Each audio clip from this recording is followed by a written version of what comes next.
Hello guys, good evening. नमो नमः, नमः संस्कृताय। आप सभी का स्वागत है, अभिनंदन है आपके अपने यूट्यूब चैनल यमएस क्लासेस 1 में। मैं माला मैम आप लोग के सामने लेकर उपस्थित हुई हूँ कारक प्रकरण। यानी कि कारक से आज हम जो है कारक जो है कर्ता कारक यानी प्रथमा कर्ता कारक प्रथमा विभक्ति को आज हम पढ़ेंगे।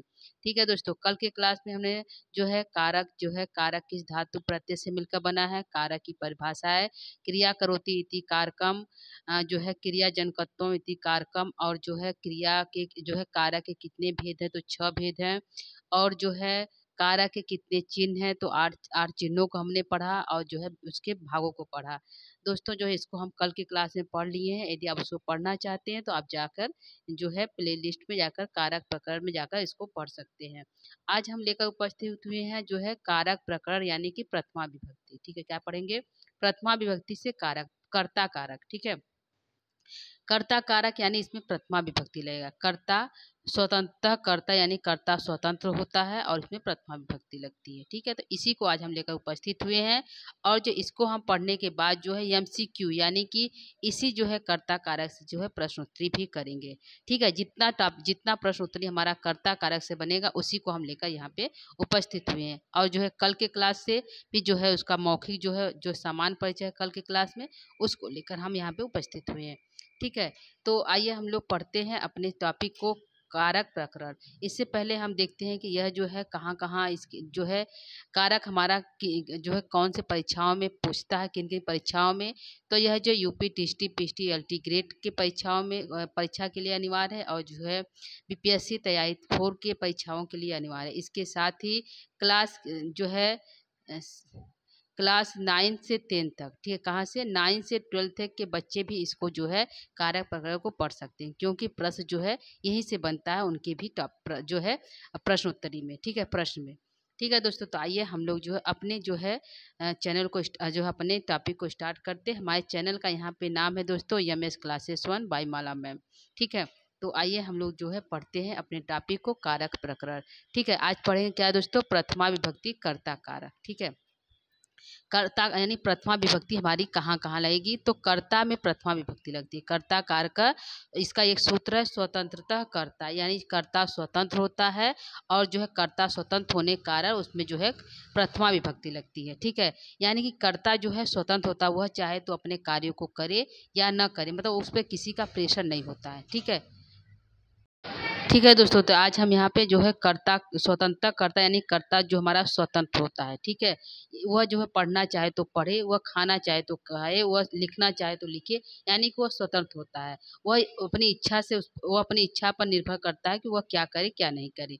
ठीक है, सभी कर्ता स्वतंत्र होता है कि वह कार्य करे कि नहीं करे। ठीक है, ठीक है दोस्तों, तो यहाँ पे हम इसकी जो पढ़ेंगे, पहले हमारे सूत्र का नाम है स्वतंत्रतः कर्ता। ठीक है, क्या है दोस्तों? स्वतंत्रतः कर्ता पहले हमारे सूत्र का नाम है, यानी कर्ता जो है स्वतंत्र होता है। ठीक है, क्रिया के करने में जिसकी स्वतंत्रता मानी जाए वही कर्ता होता है। यानी किसी क्रिया यानी कि पढ़ने की क्रिया, खाने की क्रिया, चलने की क्रिया, यह सभी क्रिया यानी कर्ता जो है स्वतंत्र होता है कि। ठीक है, तो क्रिया क्या करता है? क्रिया के करने में जिसकी स्वतंत्रता मानी जाए वही कर्ता होता है। यानी कि कर्ता स्वतंत्र होता है और वह अपनी क्रिया को स्वयं स्वतंत्रता पूर्वक करता है। तो जैसे कि खाने की क्रिया, चलने की क्रिया, पढ़ने की क्रिया, लिखने की क्रिया, यह कौन करता है? कर्ता करता है। किसके द्वारा होता है? कर्ता के द्वारा होता है। जो कर्ता के द्वारा होता है तो कर्ता हमारा जो है स्वतंत्र होता है। क्या होता है? कर्ता हमारा स्वतंत्र होता है। जैसे कि जो है राम गया, राम जाता है, कैसे हो गया? जैसे दोस्तों राम जाता है, राम जाता है, तो राम जो है कौन सी विभक्ति लगेगी? राम में राम लगेगा, यानी कि प्रथमा विभक्ति लग जाएगी। राम में कौन सी विभक्ति लगेगी दोस्तों? प्रथमा, यानी राम जाता का गच्छति, राम जाता है। ठीक है, राम जाता है तो राम गच्छति, यानी कि राम में स्वतंत्र है तो उसमें प्रथमा, स्वतंत्रता कर्ता जो स्वतंत्र है और उसमें प्रथमा विभक्ति लगती है। ठीक है, और कर्ता क्या है? क्रिया के करने में जिसकी स्वतंत्रता जो है पाई जाती है, जिसकी स्वतंत्रता होती है मानी जाए वही कर्ता होता है। ठीक है, जैसे हमने यहाँ पे एग्जाम्पल दिया दोस्तों कि मोहना पठ जो है मोहना पठती, मोहन पढ़ता है। ठीक है, मोहन पढ़ता है, मोहना पढ़ती। यहाँ मोहन पठन क्रिया करने में स्वतंत्र विवक्षित है, अतः मोहन कर्ता। ठीक है, अतः मोहन कर्ता करता है। ठीक है दोस्तों, अतः क्या है? मोहन करता है। तो यहाँ पे क्या हो गया, मोहन क्या है, स्वतंत्र है, क्या करने, अपनी क्रिया करने, यानी कि क्रिया क्या है, पढ़ने की क्रिया कर रहा है। ठीक है, मोहन पढ़ने की क्रिया कर रहा है, स्वतंत्र है, इसलिए मोहन में प्रथमा लग गया। यानी कर्ता जो है स्वतंत्र है, तो कर्ता स्वतंत्र है तो उसमें प्रथमा विभक्ति लगी। क्या कौन सी लगती है, मोहना जो है प्रथमा विभक्ति, जैसे बालकः, रामः, यह जो है प्रथमा लगती है। तो कर्ता में स्वतंत्र है कर्ता, तो उसमें प्रथमा विभक्ति लगा देते हैं। जैसे राम, अभी हमने बताया राम जाता है तो राम गच्छति। ठीक है, राम लिखता है तो जो है राम लिखति। ठीक है, इस तरह से लिखति। ठीक है, इस तरह से जो हमारा स्वतंत्र है तो जो है प्रथमा लग जाएगा। बालकः, बालकः, बालकः धावति, बालक दौड़ता है। बालका धावती, बालक दौड़ता है, तो बालका में प्रथमा, बालकः धावती। ठीक है, बालक दौड़ता है। ठीक है, तो इस तरह से हमारा हो गया प्रथमा विभक्ति। ठीक है दोस्तों, तो ये आपको समझ में आया होगा कि कर्ता क्या है, जो है कर्ता स्वतंत्र है, स्वतंत्रता कर्ता, कर्ता स्वतंत्र होता है, तो इसमें इसलिए कर्ता में प्रथमा विभक्ति लग जाती है। ठीक है, तो इतना हमारा ये जो है पहला सूत्र क्लियर हो गया दोस्तों, कि जो है कारक प्रकार का पहला सूत्र है स्वतंत्रता कर्ता। ठीक है, दूसरा हम पढ़ते हैं, यहाँ पे जो है हो गया वाक्य, जो है वाक्यम में कर्ता की स्थिति के अनुसार संस्कृत में वाक्य 3 प्रकार के होते हैं। ठीक है, जैसे हमने यहाँ पे जो है स्वतंत्रता कर्ता पढ़ लिया, तो उसके अंतर्गत जो हमारे जो है वाच्य परिवर्तन भी उसी के अंतर्गत होता है, जिसमें हमारा प्रथमा द्वितीय इस तरह से जो है वाच्य परिवर्तन में विभक्ति लगती है। जैसे प्रथमा लगता है और तृतीया लगती है। तो थोड़ा सा हम जो है वाच्य परिवर्तन को यहाँ पे देख लेते हैं, क्योंकि उसी के अंदर आया है, तो उसको भी हम देखते चलते हैं दोस्तों। ठीक है, तो यहाँ पे हमारा जो है वाच्य पूछेगा, वाच्य परिवर्तन कितने प्रकार के होते हैं, तो 3 प्रकार के होते हैं। कितने हैं, वाच्य परिवर्तन वाच्य 3 प्रकार के होते हैं। ठीक है, पहला क्वेश्चन है वाच्य कितने प्रकार के होते हैं, 3 प्रकार के। पहला कर्तृवाच्य, दूसरा कर्मवाच्य और तीसरा जो है भाववाच्य। ठीक है, तो कर्तृवाच्य क्या करता है, कर्तृवाच्य में मोहना, मोहना क्या है दोस्तों, यहाँ पे होगा मोहना पुस्तकम पढ़ती, मोहन पुस्तक पढ़ता है। ठीक है, क्या करता है, मोहन पुस्तक पढ़ता है, तो मोहनम में प्रथमा लग गया। कर्तृवाच्य में कर्ता प्रथमा में रहेगा। ठीक है, यही है, कर्तृवाच्य में जो है कर्ता किस में रहेगा दोस्तों, तो प्रथमा में रहेगा। ठीक है, कर्तृवाच्य में कर्ता प्रथमा में रहेगा, तो मोहन करता है तो प्रथमा में हो गया मोहन पुस्तकम पठती। पुस्तकम हमारा क्या है, जो है हमारा पुस्तकम जो है क्या पढ़ता है, तो पुस्तक पढ़ता है, तो पुस्तकम हमारा द्वितीय विभक्ति में है। ठीक है, पठती हमारा मोहन के हिसाब से पठती लगा है, मोहन जो है पठती है, जो है एक वचन का है, यानी कि प्रथम पुरुष का एक वचन का है, तो पठती भी हमारी एक वचन की होगी। ठीक है, तो मोहना पठती, और जो है पुस्तकम में द्वितीय विभक्ति लगी है। ठीक है, तो यहाँ पे हो गया जो है कर्तृवाच्य, और जो हम यहाँ पढ़ते हैं, यहाँ कर्ता की प्रधानता होती है और कर्ता में प्रथमा विभक्ति लग जाती है। ठीक है, यहाँ क्या होता है, कर्ता की प्रधानता होती है और कर्ता में प्रथमा विभक्ति लग जाती है, किसमें, मोहना में। ठीक है, तो कर्तृवाच्य कहता है कि कर्तृवाच्य में प्रथमा, मोहन में प्रथमा लगता है, और जो है पुस्तकम में द्वितीय विभक्ति लग जाती है। दूसरा हमारा है कर्मवाच्य। कर्मवाच्य में यहाँ जो है कर्म जो है क्रिया के अनुसार चलती है, यहाँ कर्म की प्रधानता होती है और कर्ता में तृतीया विभक्ति लगती है। ठीक है, कर्ता जो है क्रिया के अनुसार चलता है, पढ़ने की क्रिया कर रहा है, तो यहाँ पे जो है कर्ता में तृतीया विभक्ति ले जाएगी। क्या ले जाएगी, तृतीया विभक्ति कर्ता में लग जाएगी। ठीक है, तो मोहनेन पुस्तकम पढ़ती, मोहन पुस्तक को पढ़ता है। ठीक है, यहाँ कर्म की प्रधानता होती है और कर्ता में तृतीया विभक्ति लग जाती है। ठीक है, तो यह कर्तृवाच्य है दोस्तों, इसको थोड़ा सा आप शार्ट में देख लीजिए। और भाववाच्य है, भाववाच्य में जो है कर्ता में तृतीया लगेगा, और कर्मवाच्य में भी कर्ता में तृतीया लगेगा, और कर्तृवाच्य में कर्ता में क्या लगेगा, प्रथमा लगेगा। ठीक है, यहाँ भाव की प्रधानता होती है और कर्ता में तृतीया लग जाती है। ठीक है, तृतीया विभक्ति लग जाती है। ठीक, यह हो गया दोस्तों हमारा जो है 3 प्रकार के वाच्य होते हैं, कर्तृवाच्य, कर्मवाच्य और भाववाच्य। ठीक है, तो कर्तृवाच्य में प्रथमा विभक्ति लगती है, और कर्मवाच्य और भाववाच्य में कर्ता में तृतीया विभक्ति लगती है। ठीक है, इतना बस ध्यान दीजिए। आगे हम चलते हैं अपने दूसरे सूत्र की तरफ। दूसरे सूत्र का हमारा नाम है प्रातिपदिकार्थ लिंग परिणाम वचन मात्रे प्रथमा। ठीक है, प्रातिपदिकार्थ लिंग परिणाम परिमाण वचन मात्रे प्रथमा, जो है प्रातिपदिकार्थ मात्रे प्रथमा, लिंग मात्रे प्रथमा, परिमाण मात्रे प्रथमा और वचन मात्रे प्रथमा। यानी इसमें कहा जाए कितने सूत्र हैं, तो 2 सूत्र हैं। एक जो है प्रातिपदिकार्थ लिंग वचन मात्रे, और दूसरा है प्रथमा। ठीक है, क्या है, प्रथमा। तो हर एक के लिए प्रथमा लगेगा। जैसे प्रातिपदिकार्थ मात्रे प्रथमा, लिंग मात्रे प्रथमा, परिमार मात्रे प्रथमा, वचन मात्रे प्रथमा पूछेगा। प्रश्न जैसे बनेगा प्रातिपदिकार्थ मात्रे कह तो प्रथमा, लिंग मात्रे कह तो प्रथमा, परिमार मात्रे कह तो प्रथमा, वचन मात्रे कह तो प्रथमा। ठीक है, वचन मात्र के अर्थ में प्रथमा लगेगा, लिंग मात्र के अर्थ में प्रथमा लगेगा, और जो परिमार मात्र के अर्थ में प्रथमा लगेगा, और प्रातिपदिकार्थ के अर्थ में प्रथमा लगेगा। ठीक है, तो हमारा जो है हर एक जो है 4 सूत्र है, और इसमें संबोधने च, और पूछ लिया संबोधने च जो है संबोधने च में कौन क्या लगेगा, तो संबोधने च में भी प्रथमा लगेगा। ठीक है, 4 हो गया, 4 हमारा इस चारों में प्रथमा लगेगा, साथ ही किसमें लगेगा, संबोधने च, और संबोधन में भी प्रथमा लगेगा। ठीक है, तो यहाँ सूत्र कहता है कि प्रातिपदिकार्थ लिंग प्रातिपदिकार्थ मात्र में प्रथमा होगा, लिंग मात्र में प्रथमा होगा, परिमार मात्र में प्रथमा होगा, वचन मात्र में प्रथमा होगा, और संबोधने च में भी प्रथमा होगा। ठीक है, तो प्रथमा हमारा कितनी जगह लगा दोस्तों, 4 जगह 5 जगह लगा। ठीक है, प्रथमा को हमने 5 जगह लगाया, तो यह हो गया हमारा सूत्र। और जो है कहाँ लगता है, प्रश्न यहीं से पूछता है दोस्तों, तो प्रश्न को ध्यान में रखते हुए चलिए, क्योंकि नीचे हम जो है प्रश्नोत्तरी को सॉल्व करेंगे। ठीक है, तो यह हमारा हो गया। आगे चलते हैं कि यहाँ पे हमने एक नोट में लिखा है, उसको देख लीजिए। किसी प्रातिपदिकार्थ के उदाहरण में स्वार्थ, द्रव्य, लिंग, संख्या और कारक इन पांचों में जिसका ज्ञान निश्चित रूप से हो उसे प्रातिपदिकार्थ करते हैं। यानी कि इसमें जो ज्ञान होता है लिंग मात्र में, संख्यावाच में या स्वार्थवाच में, तो इसमें जो है उसकी जो है निश्चित होती है। क्या होती है, जिसका ज्ञान निश्चित होता है उसे प्रातिपदिकार्थ कहते हैं। यानी प्रातिपदिकार्थ किसे कहते हैं, तो किसी प्रातिपदिकार्थ के उदाहरण से स्वार्थ, द्रव्य, लिंग, संख्या और कारक इन पांचों में जिसका ज्ञान निश्चित रूप से हो उसे प्रातिपदिकार्थ कहते हैं। ठीक है, यह हमारा हो गया कि प्रातिपदिकार्थ किसे कहते हैं। ठीक है, आगे हम चलते हैं प्रातिपदिकार्थ मात्रे प्रथमा। ठीक है, पहला हम सूत्र पढ़ेंगे। सूत्रों को हमने तोड़ दिया है दोस्तों, जिसको चार भागों में बांटा है। पहला प्रातिपदिकार्थ, दूसरा लिंग मात्र प्रथमा, और तीसरा जो है परिमार मात्रे, और फिर वचन मात्रे।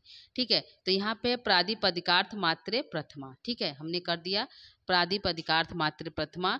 तो उसका उदाहरण पूछता है, तो प्रातिपदिकार्थ का उदाहरण क्या है दोस्तों, तो हमारा 2 उदाहरण है प्रातिपदिकार्थ का, एक है उच्चई निचई और एक है कृष्ण श्री ज्ञानम।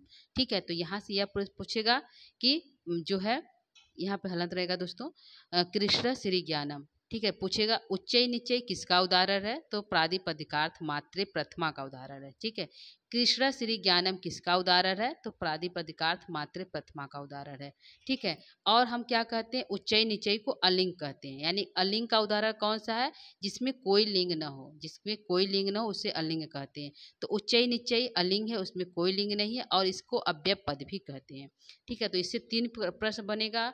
उच्चई निचई किसका उदाहरण है, तो प्रातिपदिकार्थ मात्र प्रथमा का उदाहरण है। अलिंग का उदाहरण क्या है दोस्तों, तो उच्चई निचई है। उच्चई निचई को और किस नाम से जानते हैं, तो अलिंग के नाम से जानते हैं, अलिंग है। और जो अव्यय किसे कहते हैं, तो उच्चई निचई अव्यय पद है। ठीक है, तो इससे जो है उच्चई निचई से हमारे 4-5 क्वेश्चन बन गए। ठीक है, अगला हमारा दूसरा उदाहरण है कृष्ण श्री ज्ञानम। यानी कि इसकी जो है नियत लिंग है, निश्चित लिंग है, इसका जो है लिंग निर्धारित है। जैसे कृष्ण में पुरुष है, कृष्ण पुल्लिंग लिंग में है, और जो श्री स्त्रीलिंग में है, और ज्ञानम नपुंसक लिंग में। यानी कि इसमें लिंग जो निश्चित है, जो कृष्ण है वो पुल्लिंग में है। पुल्लिंग के अंतर्गत आते हैं। श्री जो है लक्ष्मी के लिए आया, तो श्री जो है लक्ष्मी जो है, तो वह जो स्त्रीलिंग के अंतर्गत आती है। और ज्ञानम जो है नपुंसक लिंग, यानी इसका लिंग निश्चित है, इसलिए इसको नियत लिंग भी कहते हैं। ठीक है, पूछेगा नियत लिंग का उदाहरण कौन सा है, तो कृष्ण श्री ज्ञानम। ठीक है, तो यहाँ से अलिंग और नियत लिंग 2-3 क्वेश्चन बना। और जो है प्रातिपदिकार्थ मात्रे का उदाहरण कौन सा है, तो कृष्ण श्री ज्ञानम और उच्चई निचई दोनों है। ठीक है, तो यह हमारा हो गया प्रातिपदिकार्थ मात्रे प्रथमा। ठीक है, आगे हम चलते हैं लिंग मात्रा अधिक प्रथमा। लिंग मात्र की अधिकता में प्रथमा लगेगी। तो इसका देखते हैं, जिन शब्दों के लिंग निश्चित नहीं है उन शब्दों से लिंग मात्रा अधिक में प्रथमा निश्चित होता है। यानी कि जिन शब्दों के लिंग निश्चित नहीं है उन शब्दों से लिंग मात्र अधिक में प्रथमा विभक्ति लगेगी। यानी कि जो लिंग मात्र है उसका जो है लिंग निश्चित नहीं है। ठीक है, जैसे एग्जाम्पल है तटह, तटी, तटम। ठीक है, जैसे हम किसी तटह मतलब नदी का किनारा होता है, क्या होता है, नदी का किनारा होता है तटम का या तटी का।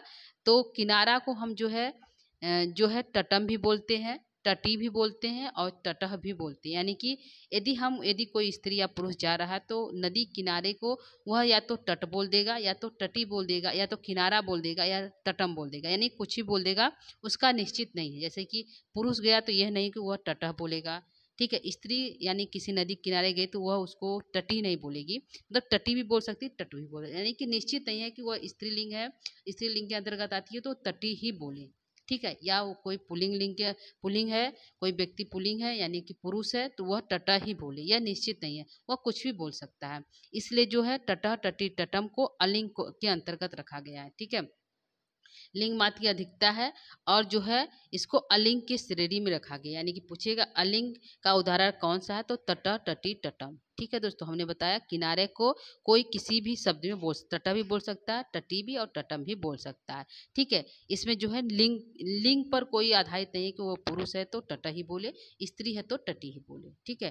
तो इसलिए इसका जो है अनियत लिंग भी कहते हैं। इसका पूछेगा अनियत लिंग का उदाहरण कौन सा है तो तटह तटी तटम। क्या है दोस्तों, तटह तटी तटम अनियत लिंग का उदाहरण, यानी कि इसमें निश्चित लिंग नहीं है, ठीक है। ये दूसरा क्वेश्चन पूछेगा लिंग मात्रे प्रथमा का उदाहरण कौन सा है तो तटह तटी तटम, या तो पूछेगा तटह तटी तटम किसका उदाहरण है तो लिंग मात्रे प्रथमा का उदाहरण है, ठीक है। 3 क्वेश्चन यहाँ से बन गए हमारे दोस्तों।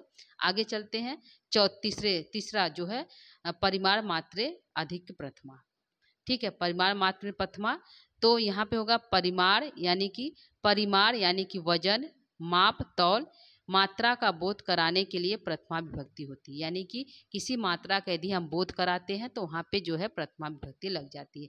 जैसे हमारे जो है किसी चीज़ को यदि हम तौलते हैं तो या तो उसको लीटर में मापते हैं या किलो में या मीटर में इत्यादि में उसको हम नापते हैं। कपड़े को मीटर में, दूध को जो है लीटर में, और जो है कोई सामान है तो उसको किलो में माप के द्वारा उसको हम देते हैं, ठीक है। तो जो पहले की जब पहले का युग था तो उसमें जो है किसी चीज़ को हम यदि देते हैं तो किसी बर्तन में उसको नाप के तौल में, मतलब नपना बनाकर उसको हम देते हैं, ठीक है।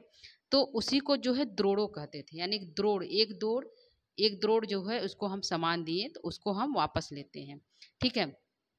तो द्रोड़ो यानी कि द्रोड़ो कोई नाप की वस्तु है और ब्रीही मतलब धान, यानी हम जो है एक द्रोड़ो धान को हमने दिया तो उसको हम वजन यानी माप तौल के दे दिए और उससे हम उसी क्रम में वापस लेंगे, ठीक है। तो द्रोड़ो क्या है, इसका उदाहरण है द्रोड़ो ब्रीही यानी प्रस्तो ब्रीही। द्रोड़ो यानी कोई नापने की वस्तु है, नाप है, और ब्रीही मतलब धान के नापने की वस्तु है तो उसको हम द्रोड़ो ब्रीही कहते हैं, ठीक है। तो यहाँ पे हो गया परिमाण मात्र का उदाहरण क्या है द्रोड़ो ब्रीही, यानी कि द्रोड़ो ब्रीही भी है और प्रस्तो ब्रीही भी है, ठीक है। तो हमने क्या कहा कि नाप तौल वजन, यानी कि उसके नापने की एक वस्तु है, एक सामान है जिससे हम जो है धान को नाप कर देते हैं, ठीक है। पहले जमाने लोग धान इत्यादि जो है किसी वस्तु में नाप कर जो वस्तु विनिमय होता था, वस्तुओं को देते थे और उसी नाप से जो वस्तुओं को वापस लेते थे, ठीक है। तो वही चीज़ है, उसी चीज़ को एग्जाम्पल में हम रखा गया है कि वजन को हम किसी सामान को कैसे दें, तो द्रोड़ो ब्रीही या नापने की द्रोड़ है और उसमें जो है धान को देते थे, ठीक है। तो यह उदाहरण है। पूछेगा द्रोड़ो ब्रीही किसका उदाहरण है तो परिमाण मात्रे प्रथमा का उदाहरण है, ठीक है। या तो पूछेगा परिमाण मात्रे प्रथमा का उदाहरण क्या है तो द्रोड़ो ब्रीही है, ठीक है। तो यह जो है 2 क्वेश्चन हमारा बनेगा। आगे चलते हैं। वचन मात्रे प्रथमा, वचन मात्रे प्रथमा का क्या है, वचन मतलब जैसे 1 2 बहुत सा, यानी कि गिनती, क्रम कह सकते हैं, गिनती कह सकते हैं। तो वचन अर्थात संख्या मात्र का बोध कराता है। वचन क्या कहता है, संख्या मात्र का बोध कराने के लिए प्रथमा विभक्ति का प्रयोग होता है, ठीक है। वचन अर्थात संख्या मात्र का बोध कराने के लिए किसका जो है कराने के लिए प्रथमा विभक्ति का प्रयोग होता है। जैसे एक दो बहुवा, 1 2 और बहुत सा, यानी कि वचन मतलब संख्या, ठीक है। जैसे 1 2 3 4 यह संख्या हो गया तो उसको हम वचन कहते हैं, तो उसमें भी हमारी प्रथमा लगती है। कौन सी विभक्ति लगेगी दोस्तों, प्रथमा लगेगी। और उसका उदाहरण क्या है, 1 2 बहुवा, ठीक है। वचन मात्रे कह एक जो है प्रथमा, ठीक है। प्रश्न बनेगा वचन मात्रे कह प्रथमा। वचन मात्र का उदाहरण क्या है, 1 2 बहुवा, ठीक है। 1 2 बहुवा किसका उदाहरण है तो वचन मात्रे प्रथमा का उदाहरण है, ठीक है। ये 2 3 हमारा क्वेश्चन यहाँ बनेगा। वचन क्या है, संख्या है, गिनती है, जिसको हम गिनते थे, ठीक है। 1 2 बहुवा, 1 और 2 और बहुत सा, ठीक है। और कहता है कि और किस में प्रथमा लगेगा, संबोधने च में भी प्रथमा लगेगा। क्या लगेगा, संबोधने च में भी प्रथमा लगेगा, संबोधने में भी प्रथमा विभक्ति हमारी लगेगी। यानी कि 4 हमारा हो गया, प्रादिपदिकार्थ हो गया, लिंग हो गया, और जो है परिमाण हो गया, और वचन मात्र प्रथमा। यहाँ पे हो गया संबोधने च में भी प्रथमा लगेगी, यानी कि संबोधने च में भी हम प्रथमा लगा दिए। जैसे हे राम अत्र आगच्छ, ठीक है, क्या हो जाएगा, हे राम अत्र आगच्छ, ठीक है, छ है आगच्छ, हे राम इधर आओ, ठीक है। तो इसमें भी हमने जो है हे राम, राम में प्रथमा लग गया। ठीक है दोस्तों, तो यह हमारा था जो है, यह हमारा था प्रथमा विभक्ति, यानी कि जो है कर्ता कारक। ठीक है, कर्ता कारक हमने यहाँ पे पढ़ लिया दोस्तों, पूरा हमने कर्ता कारक को यहाँ पे समाप्त कर दिया। इसके 2 सूत्र थे। पहले सूत्र का नाम स्वतंत्र कर्ता, कर्ता स्वतंत्र होता है और कर्ता के स्वतंत्र होने पे उसमें प्रथमा विभक्ति लग जाती है। ठीक है, दूसरे सूत्र का नाम हमारा था प्रादिपदिकार्थ, लिंग, परिणाम, वचन मात्र प्रथमा, इसमें भी प्रथमा लगता है। और इसका उदाहरण हमने बताया उच्चई निश्चयी। प्रादिपदिकार कृष्ण श्री ज्ञानम हो गया, और लिंग मात्र का उदाहरण तट टटी टटम हो गया। और जो है यहाँ पे परिमाण मात्र का जो उदाहरण हो गया द्रोड़ो भी, वचन मात्र का उदाहरण जो एको दो बहवा, और संबोधन का हो गया, संबोधन जगह हो गया हे रामा अत्र आगच्छ। ठीक है, इस प्रकार जो है हमने जो है कर्ता कारक को पढ़ लिया। ठीक है, आइए हम लोग जो है यहाँ पे पढ़ने के बाद जो है हमने कहा था कि इसी से हम प्रश्नोत्तरी करेंगे इसी टॉपिक पर। तो आइए हम लोग जो है अपने प्रश्नोत्तरी को स्टार्ट करते हैं। ठीक है, तो उम्मीद करती हूँ कि आप लोगों ने जो है टॉपिक को अच्छे से पढ़ा होगा, जिससे कि प्रश्नोत्तरी करने में आसानी होगी। ठीक है, तो प्रश्नोत्तर को हम स्टार्ट करते हैं। हमारा प्रश्नोत्तर जो है, पहला प्रश्न ये है आपके सामने है। यहाँ पे कर्ता कारक से प्रश्नोत्तरी करेंगे, सिर्फ कर्ता कारक से है। ठीक है, ठीक है, पहला प्रश्न हमारा होता है, पहले प्रश्न की ओर चलते हैं। पहला प्रश्न हमारा है, कारक में प्रकृति प्रत्यय, यानी कारक जो शब्द हमारा बना है उसमें कौन सी प्रकृति कौन सा प्रत्यय, यानी कौन सी धातु और कौन सा प्रत्यय लगकर कारक बना है। ठीक है, तो ऑप्शन 4 है दोस्तों, क्री प्लस ल्यूट, क्लिस, क्री धन अड़ुल, क्री धन अड़, और क्री धन ढक, जो है ढक, कौन सा प्रत्यय मिलकर हमारा जो है कारक बना है, इसमें कौन सा सही है।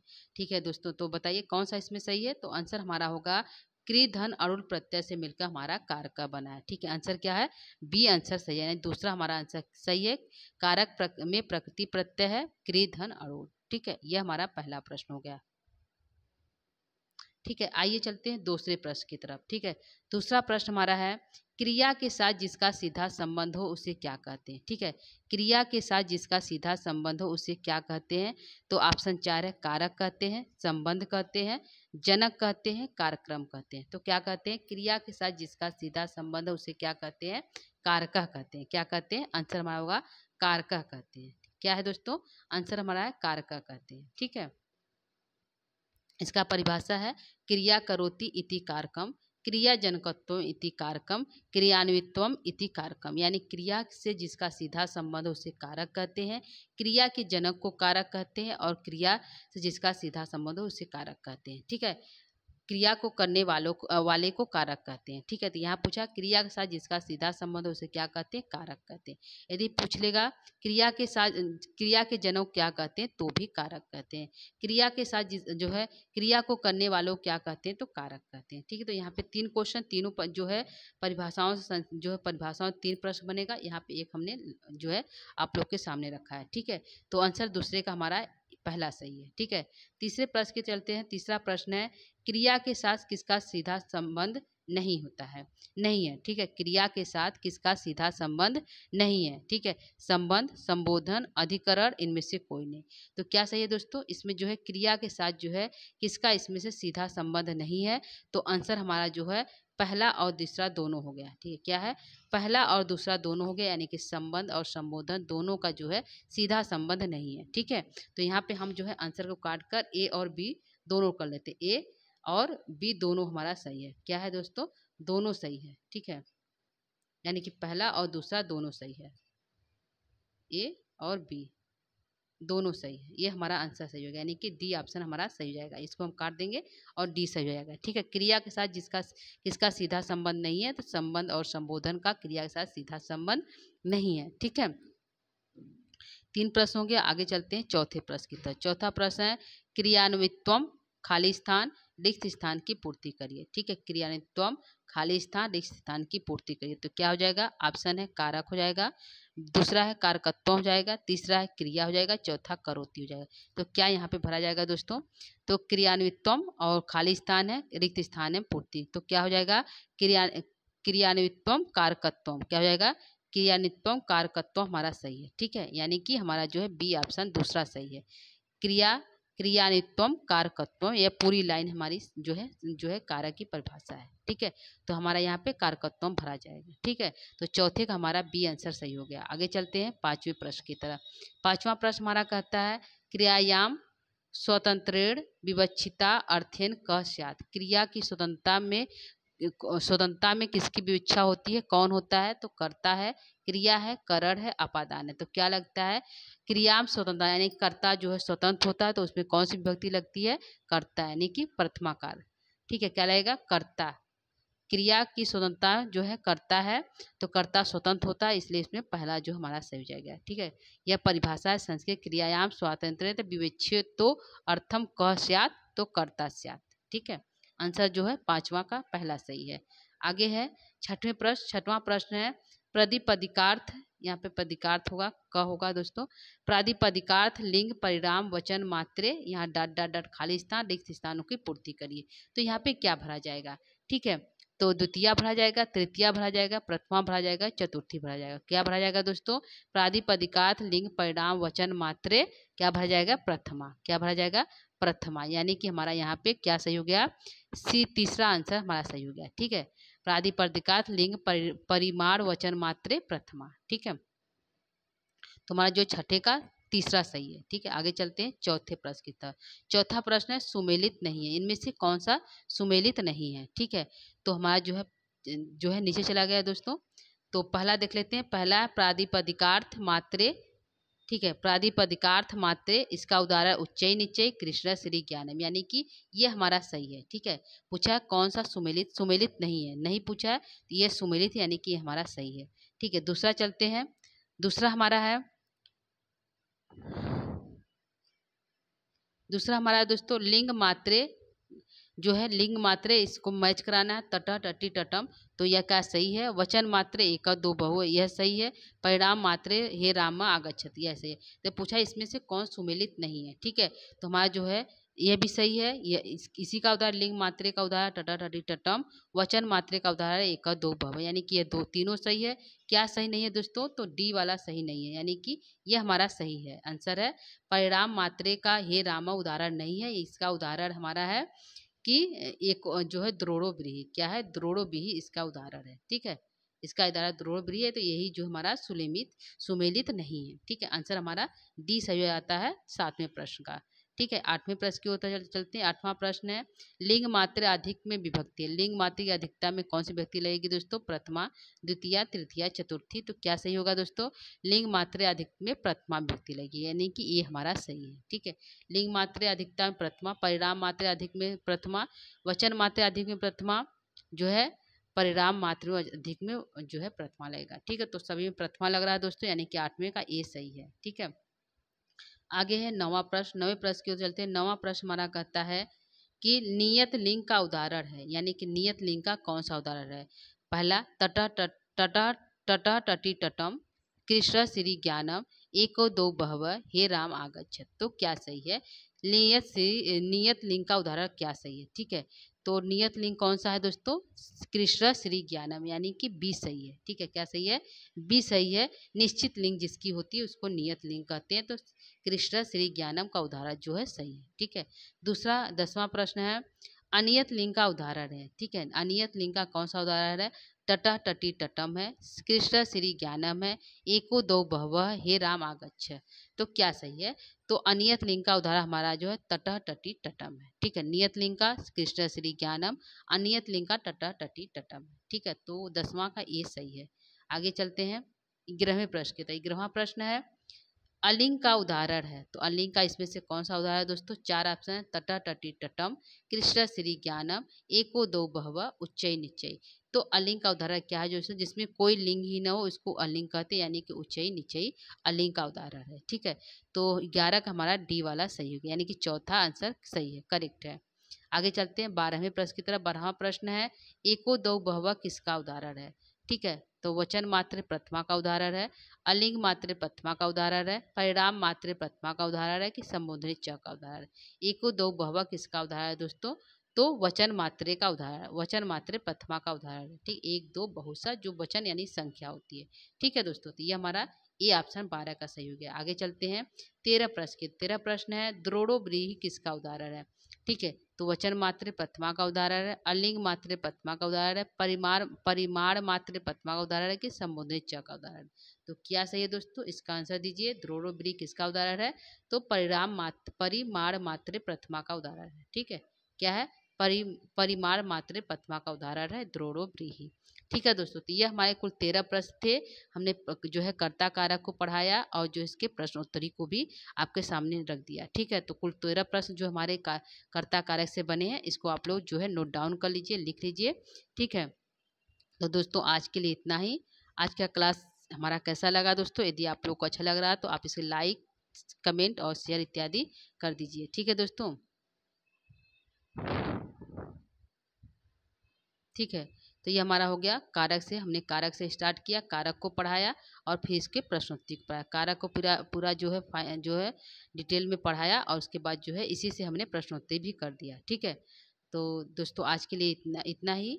उम्मीद करती हूँ क्लास अच्छा लगा होगा दोस्तों। शुभ रात्रि। नमो नमः। नमः संस्कृताय। धन्यवाद।